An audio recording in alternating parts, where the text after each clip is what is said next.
Cette semaine, on se rappelle de la citation biblique tirée de l'évangile de Marc. Jésus est avec ses apôtres. Il est écrit, et il fut transfiguré devant eux, ses vêtements devinrent resplendissants, d'une blancheur telle que personne sur terre ne peut obtenir une blancheur pareille. Seigneur Jésus, on te demande pardon de ne pas toujours comprendre la parole de Dieu. Nous savons que même les apôtres n'avaient pas les bons mots pour décrire ce qu'ils ont témoigné. Par la foi, nous allons accueillir la parole. Au nom du Père et du Fils et du Saint-Esprit. Amen. C'est moi, c'est nous, c'est qui l'on est. Samuel Genès.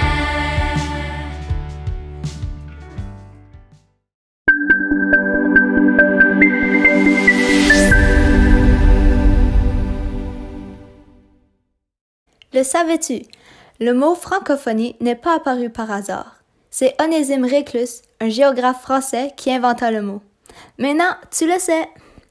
N'oubliez pas de visionner l'entrevue avec l'artiste du mois Marie-Claude aujourd'hui à partir de midi sur la chaîne de l'animation culturelle.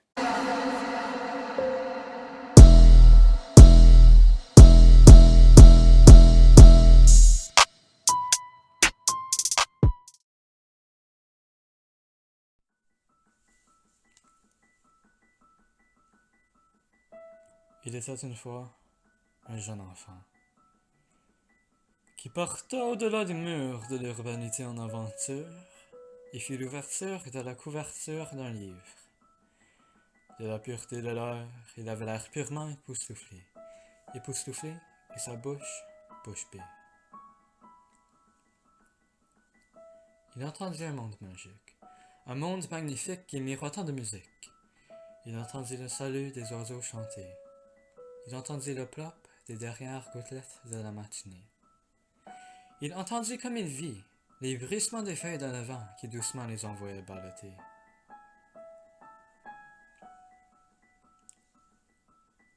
Il vit le soleil à peine né, teinter un fond verdâtre de teintes dorées. Il vit la vie autour de lui, qui en vérité lui présentait une vision vive de verdure. Visionnaire, il disait, êtes-vous la terre nourricière et rêveuse qui a pu capter une telle beauté merveilleuse, presque rêveuse. L'enfant prit une marche, tout doucement, pour ne pas perturber cette réalité fantastique, et sur sa marche déambulatoire sur un semblant de trottoir, il rencontra écureuils, corbeaux, fées et esprits, qui tous souhaitèrent le bonjour à l'enfant qui en retour, entouré d'arbres d'immensité immesurable, sourit immédiatement d'une gaieté des plus authentiques et innocente.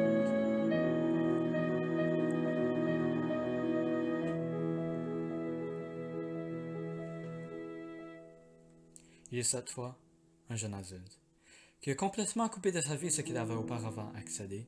Ne l'en blâmez pas cependant, après tout, ce n'est pas de sa faute. Il est adulte maintenant, adulte, c'est-à-dire admissible à l'admiration de tous pour sa mission de la modélisation de son progrès monétaire. C'est tout simplement ce que la société attend de lui, la société qui lui braque un arbre sur la tête et qui lui crie. Il doit étudier ses papiers pour l'université, à l'université, et avec ce papier universellement accepté, te trouver un emploi et employer tes nouveaux papiers pour devenir parent d'un enfant. La société en rit. L'argent, ce n'est pas pour l'enfant qui me le pense, mais pour l'entité économique consommatrice qui a si faim, qui se nourrit de tout ce que l'adulte achète et rejette ses déchets qui polluent la planète. Il serait une fois dans le futur de l'adulte. Un monde qui ne connaîtrait ni forêt, ni rivière, ni frontières, car il n'existerait guère de guerre pour la matière première. Il serait une fois finalement un air de paix, l'air pollué à main fin à tous nos querelles, à toute la vie. Mais s'il sera une fois, c'est qu'il faut se rappeler qu'il serait. Et serait, la définition ne l'est pas. S'il serait une fois, c'est qu'il faut se rappeler qu'il serait signifié une possibilité parmi plusieurs cas. On est en mesure d'agir, de faire un changement. Et oui, les gouvernements cèdent au mouvement autour de la Terre pour la Terre. Certainement, l'innovation technologique innove pour arrêter les inondations. Décidément, nos décisions, on en dédie à l'environnement. Mais ultimement, ce changement commence avec toi et moi. Et le simple acte de porter attention au sentiment d'abandon dont jouissait l'enfant abandonné. Et peut-être qu'il sera une fois et pour toujours et pour tous. Une aventure au-delà des murs de